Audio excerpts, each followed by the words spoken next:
é a querida Lidiana Beltrame, que estava de férias, né? Descansou um pouquinho, está retornando a cada 15 dias, né? Ela está conosco aqui no Programa do Povo e hoje trazendo um assunto assim muito pertinente, como sempre, né?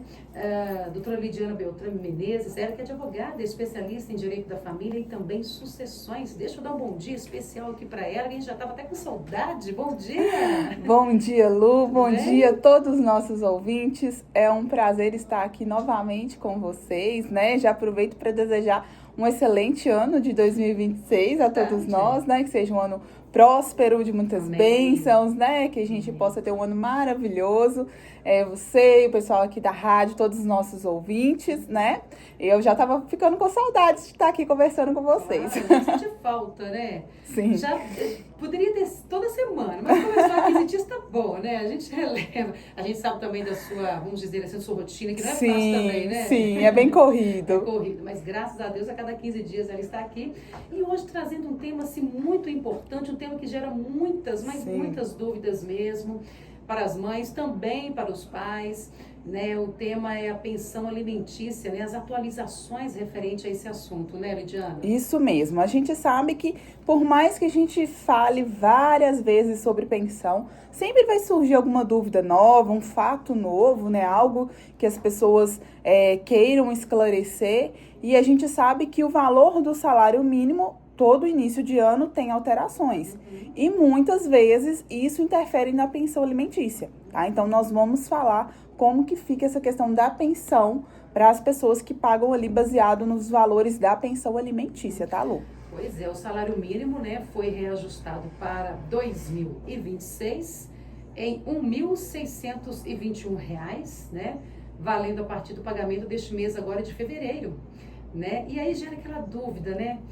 O salário mínimo sofreu esse reajuste. E o valor da pensão alimentícia, doutora Lidiana, também é alterado? É uma dúvida comum, né? E o que acontece? Quando a gente fala em reajuste do valor da pensão alimentícia, essa pensão alimentícia ela vai sofrer reajuste se ela acompanhar o valor do salário mínimo. O que isso quer dizer?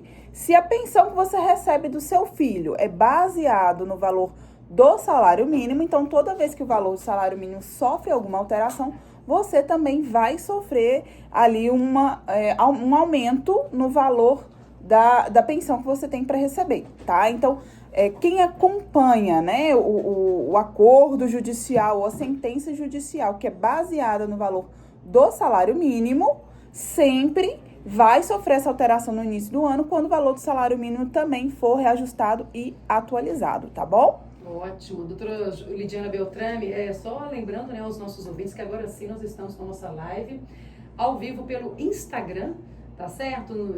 A gente estava com um probleminha ali no início, mas agora já estamos ao vivo, então você pode aproveitar para prestigiar, né, a presença da doutora Lidiana Beltrame também pelo nosso Instagram ao vivo. E já convida aí os pais, as mães, a família, né? Porque é um assunto que interessa a todos, né, doutora Se Lidiana? tiver dúvida, já mandar, que a gente já responde aqui ao vivo. Também responde ao vivo. Então, né, a pensão alimentícia sempre que é determinada com base no salário mínimo? Então, é o que eu estava comentando aqui antes. Em alguns casos, ela é baseada no valor do salário mínimo, outras ela pode ser baseada no valor do salário de quem paga, tá? Então, por exemplo, se o valor combinado em acordo ou determinado judicialmente ali em uma sentença for baseado no rendimento, né, do pagador, do pai aqui, por exemplo, esse valor, ele não vai acompanhar o salário mínimo. Então, se o salário mínimo sofreu reajuste, aumentou, isso daí de forma alguma vai interferir no que aquela pessoa recebe. Só vai sofrer algum tipo de alteração quando for estipulado com base no valor do salário mínimo. Então, não é sempre, tá? Vai depender da situação. Muitas vezes a gente baseia no salário mínimo quando a pessoa às vezes está desempregada, ou quando a pessoa é autônoma, que aí ela não tem um salário fixo, tá? Então, vai variar de acordo com a situação, e aí a gente tem que entender que não é sempre que vai ser com base no valor do salário mínimo, mas que quando for, quem paga principalmente tem que ter essa atenção de que aumentou o salário, opa, eu vou aumentar ali o valor que eu tenho que pagar também, tá? Já que você tocou na questão da pessoa autônoma, Uhum. explica detalhe um pouquinho mais referente ao pagamento da pessoa autônoma que paga a pensão. Como que é feito? É também deduzido ali em cima do valor do salário mínimo, mas detalhe um pouquinho mais para quem está nos ouvindo, que às vezes a mãe, né? Uhum. Até mesmo o pai que paga a sua pensão e ele é autônomo, ainda geram aquelas dúvidas, Sim. né? Com relação a como retirar aquele teto, aquele valor, né? Isso. O que acontece? Quando a gente fala em uma pessoa que é autônomo, né? Às vezes um MEI, uma pessoa que está empreendendo, muitas vezes a gente sabe que o valor que ela recebe de salário, né, de rendimentos ali no mês, não é fixo como quem tem uma carteira assinada. Se você tem uma carteira assinada que você recebe um salário mínimo, que é R$ 1.621, todos os meses você vai receber R$ 1.621. O autônomo, o MEI, por vezes, ele vai receber um valor um pouco maior, um pouco menor. Uhum. Então, como que nós fazemos para a gente estipular o valor da pensão ali nesse caso? A gente vai pegar uma média de salário dele, então a gente pega os últimos 6 meses, os últimos 12 meses e faz o cálculo da média. Qual que deu a média que ele recebe? Vamos supor que foi R$2.000. Então, nós vamos fazer uma base de cálculo no valor de R$2.000. E aí a gente vai determinar 20%, 30% em cima desse valor base que nós conseguimos utilizar ali. Ou em algumas vezes a gente pode utilizar o próprio salário mínimo. Então vamos supor que deu uma média ali de R$3.000. 2 salários mínimos dá um pouquinho mais que R$3.000. Então vamos colocar sobre o salário mínimo?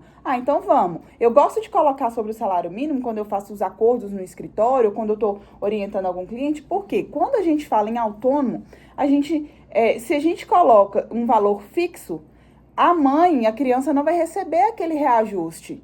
Se a gente coloca sobre o salário mínimo, como o salário mínimo todo ano aumenta, a pessoa vai ter aquele reajuste automático, senão ela vai ter que entrar com outra ação para pedir, né, um aumento nos valores. Dá mais trabalho, dá mais gasto, é burocrático, né? Então, nesses casos onde a pessoa não é fichada, não tem uma renda fixa ali, né, determinada mensal, eu gosto de colocar sobre o valor do salário mínimo por esse motivo. Então, a gente, vamos supor, ele tem a média ali de R$3.000 e poucos reais. Tá dando mais ou menos 2 salários mínimos.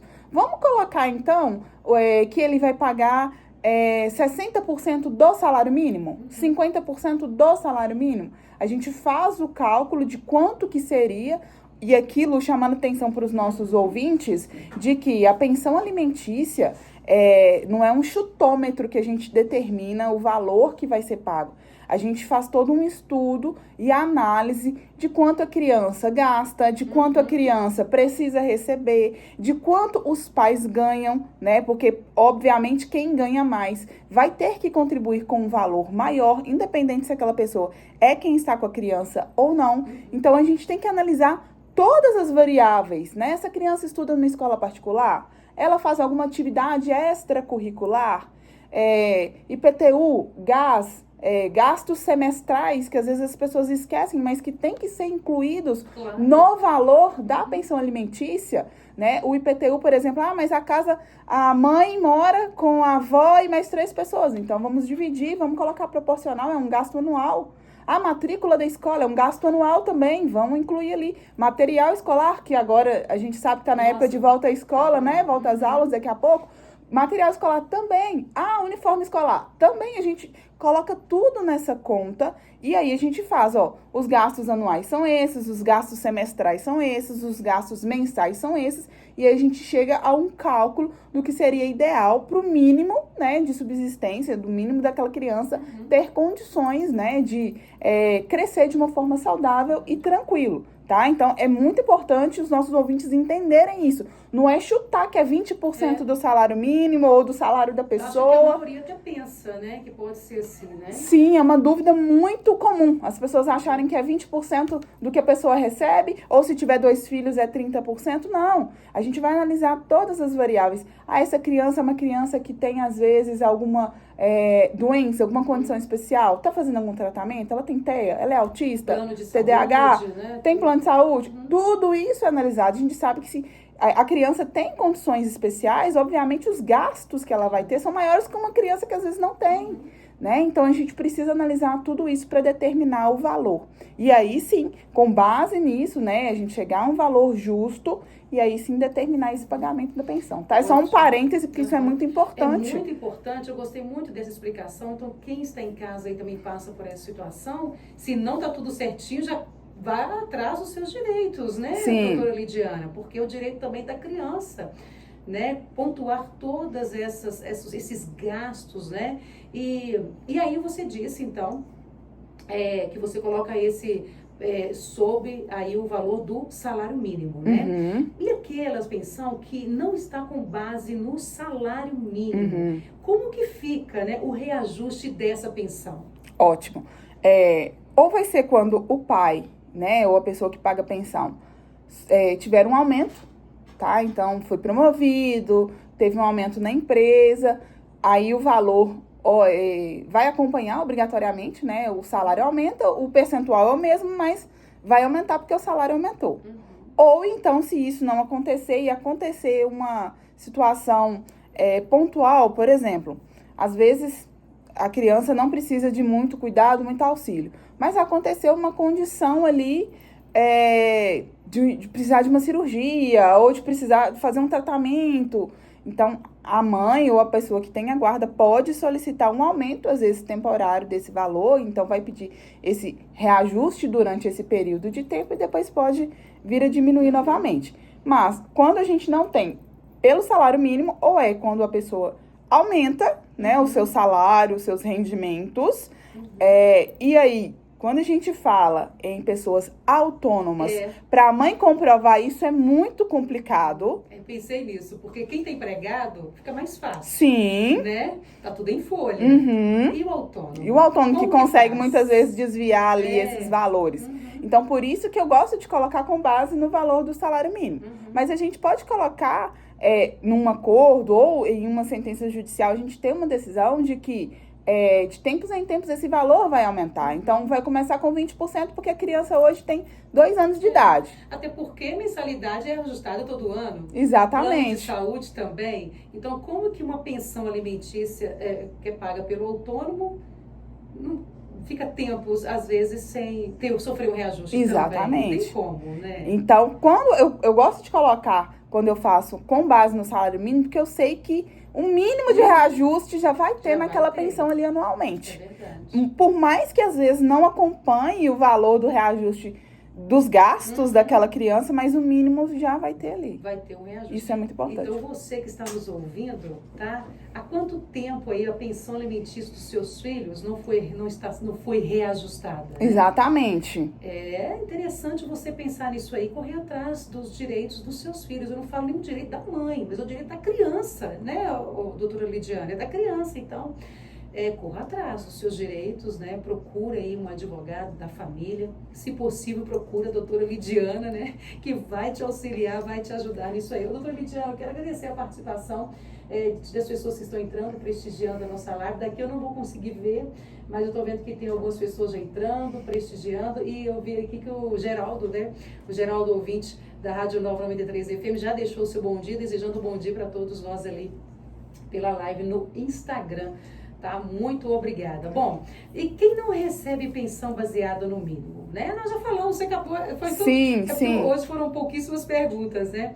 Mas é a última aqui, mas você acabou até respondendo, né? Com relação de quem não recebe pensão baseada no mínimo, quando tem alteração desse valor aí, no caso, você citou aí das empresas, de quem já é empregado, né? Mas você pode, então, explanar um pouco mais. O autônomo, né? Tem essa questão, mas o que é muito importante as pessoas entenderem? Não, a gente não está falando sobre valores, a gente está falando aqui sobre um crescimento saudável de uma criança. É isso que a gente tem que pensar, né? O pai e mãe nunca vão deixar de existir, eu sempre falo isso.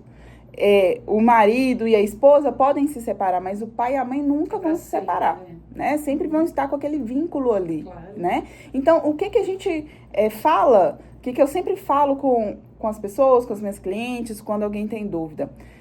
Vamos pensar na criança e, se precisar, vamos supor que está tudo normal, teve um aumento, por exemplo, baseado no salário mínimo agora, e aí daqui 2 meses aconteceu alguma situação de que essa criança tem um gasto a mais. a mãe pode buscar um advogado para pedir a majoração desse valor. E aí a gente comprova judicialmente, óbvio que se o pai não entrar em acordo ali inicialmente, né, a gente sempre tenta um acordo. Se não conseguir, a gente entra com o processo e demonstra, olha, juiz, o que aconteceu aqui? A partir de agora, essa criança, ela entrou na escolinha, então tem o gasto a mais com escolinha, escolar, com alimentação lá. Então, o gasto que era, às vezes, R$1.000, agora passou para R$1.800, R$2.000, praticamente dobrou. Então, por isso eu quero que aumente o valor da pensão. A gente sempre tem que pensar que a gente tem que comprovar tudo que a gente está falando, sabe, Lu? Eu sempre falo. Provas são o que vão fazer a gente conseguir o que a gente pretende. Porque se você simplesmente chega e fala, eu preciso que aumente o valor da pensão. Por quê? Porque tá pouco. Tá, mas por que tá pouco? Eu preciso demonstrar por meio dos documentos e das provas que está pouco por algum motivo. Porque o menino mudou de escola, trocou de cidade. Porque o menino tá fazendo um tratamento. Então, a gente precisa ter essas demonstrações. E aí, quando a gente fala nessa questão do pagamento, se o pai ou a pessoa que paga a pensão fizer o valor a menor, que nós estamos falando aqui que já teve o reajuste, agora já vai vir a pensão com valor, para quem paga pelo salário mínimo, já vai vir um valor maior. Se essa pessoa não pagar, quem recebe, né, o responsável ali pela criança, pode entrar com o processo e cobrar esses valores que estão faltando. E mesmo em atrasos assim, ou atrasos que passaram alguns meses, ela pode recorrer, sim, pode comprovar, né? Passou poucos dias, eu falo que passou um mês, não precisa esperar 3 meses. É porque às vezes a pessoa não sabe que ela tem esse direito de recorrer, de comprovar que realmente teve ali uma mudança nos gastos com a criança. Então não importa o tempo. Se ela tiver comprovação, se tiver comprovando, ela vai lá. Óbvio que quanto antes, melhor, né? E aí a mesma questão se o pagamento for menor. Então vamos supor que o cara tinha que pagar R$450, ele pagou R$400. Tem 2 meses, a mãe já cobrou, já falou, olha, você tem que passar 450. Ah, não vou passar, depois eu passo, enrola, a gente sabe como é que é a história. Então, vou entrar com o processo e vou cobrar esses valores. E aí, entra com o processo e cobra os valores. E aí, o que acontece? Que é importante a gente mencionar aqui, que isso só vai ser possível se existir algum documento judicial determinando o valor daquela pensão. Por isso que a gente precisa sempre regularizar a situação. Eu sempre falo, a gente não pode fazer acordo de boca. Acordo de boca não vale. Infelizmente, a maioria ainda faz isso, né? Ainda faz acordo de boca e para a justiça não tem validade nenhuma. Não tem assinatura, não tem documento, não tem nada que comprove. Não tem nada que comprove que vai fazer com que o juiz obrigue a pessoa a pagar. Porque a gente sabe que se tem uma coisa que dá prisão aqui no Brasil, é dever pensão alimentícia. Nossa, e é verdade, viu? A pensão alimentícia gera tanta controvérsia e tanta discussão até hoje, né? Sim, a prisão civil, óbvio que o intuito da prisão é fazer com que o devedor pague. Pague, mais do que correto, sim, né? Existem, né, várias formas da gente tentar obrigar esse devedor da pensão a pagar. A prisão é uma delas, né? Eu, particularmente, eu gosto de utilizar só em último caso, porque eu acho que prender não vai resolver a situação. Principalmente se o cara estiver desempregado. Então, casos e casos, mas é engraçado que rapidinho o dinheiro aparece quando isso acontece. Rapidinho, que ninguém quer ficar preso, né? Então, a gente tem, por exemplo, a gente consegue suspensão da CNH. Então, se o cara trabalha com Uber ou alguma coisa nesse sentido, pode dar algum problema muito sério para ele, né? Se a CNH é suspendida, né? Passaporte, a gente tem várias formas de tentar obrigar essa pessoa a pagar, restringindo alguns direitos dela. E aí, se realmente você utiliza de outras formas e não consegue, você pede a prisão, né? E aí sim você consegue, talvez, forçá-lo de uma forma maior. Mas, repetindo, para as nossas ouvintes aqui principalmente, precisa ter documentado o valor que o pai vai pagar de pensão alimentícia. Não faça acordo de boca, porque isso não tem validade jurídica, isso vai te prejudicar. Então, se você combina lá, R$400 que você vai me passar todo mês. Beleza, o acordo é de boca. É o que eu mais recebo no escritório. Não, doutora, já tem 2 anos que eu fiz acordo com ele. Ele vai me passar R$300. Só que já tem uns 6 meses que ele passando só 250, porque diz que tá apertado. Falei, tá, mas isso foi feito só de boca? Vocês não documentaram? Não, só de boca. Falei, então, infelizmente, você vai ficar no prejuízo. Então, regularizar. Ah, é acordo? Vamos levar para um advogado? Vamos pedir para o advogado fazer o documento da forma correta e levar ao judiciário e homologar? Ah, não tem acordo? Entra com processo, o juiz vai determinar por meio da sentença, você vai conseguir obrigá-lo. Se você não tiver o documento, você não consegue nem receber, nem cobrar o que for menor, tá? Então, isso é importantíssimo. Doutora Lidiana, agora até é o que a gente, né, ao longo da vida também, a gente fica sabendo de alguns casos, por exemplo, o caso em que o pai, ele ainda vá até a mãe das crianças e entrega o dinheiro em mãos. Uhum. É um perigo também, né? Porque o correto não seria já fazer um desconto em folha, descontou em folha e caiu, por exemplo, na conta da mãe ou da criança direitinho todo mês, automaticamente? Nos casos em que o pai é fichado, né? Sim, que você fichado. fala. Uhum. Se esse pai é fichado, eu sempre recomendo fazer o desconto em folha. Porque a própria empresa, ela já tem toda essa estrutura para fazer isso. O pai fica tranquilo, a mãe fica tranquila, todo mundo vai ficar, né? Já é um na comprovante situação também ali, né? Sim. Agora, num caso de ser um pai autônomo, né? Ou algo do tipo, hoje eu recomendo o Pix, porque o próprio comprovante do Pix já é ali o documento, né? Não precisa de ficar inventando firula, não. O comprovante do Pix é o comprovante de que fez o pagamento. Ou quem não tem Pix, às vezes é uma pessoa mais velha, tem mais dificuldade de mexer com essas questões de tecnologia, o depósito ou transferência. Ah, mas eu quero entregar em mãos. Tudo bem. Quer entregar em mãos? O outro aceita? Ali, assim, faz o recibo. É. Eu não recomendo, tá? Isso, assim, eu sempre falo. O Pix, gente, você consegue pegar no banco histórico seu de 5 anos atrás, se precisar te comprovar. Esses papeizinhos a gente joga fora. A gente guarda e depois outra pessoa tira, mexe. Então, precisa ter um cuidado muito grande. Verdade. E se vamos supor que você fez todos os pagamentos bonitinho, vamos supor, o pai fez o pagamento tudo bonitinho em mãos, sem pagou certinho. E aí a mãe nunca entregou nenhum comprovante. Aí a mãe vai lá, entra com o processo e fala assim, olha, o pai nunca pagou pensão, no acordo judicial aqui tá falando que tinha que pagar R$300. Nossa. Ele não consegue comprovar nada, vai ter que pagar de novo. É o que a gente fala, né? No direito a gente fala, quem paga mal, paga 2 vezes. Quando você não comprova, fica difícil, né? Como você vai recorrer também? Exatamente. É o que eu falei no início. O direito trabalha com provas. Prova de quanto a criança precisa receber, prova de quanto o pai ganha, de quanto a mãe ganha, prova de que aquilo ali foi pago. Então, a gente trabalha com provas. E aí, se você perde isso, como que você vai conseguir comprovar? Vai ter que pagar de novo.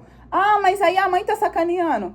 Gente, infelizmente, a gente não sabe o que passa na cabeça do outro. Então, a gente tem que se precaver.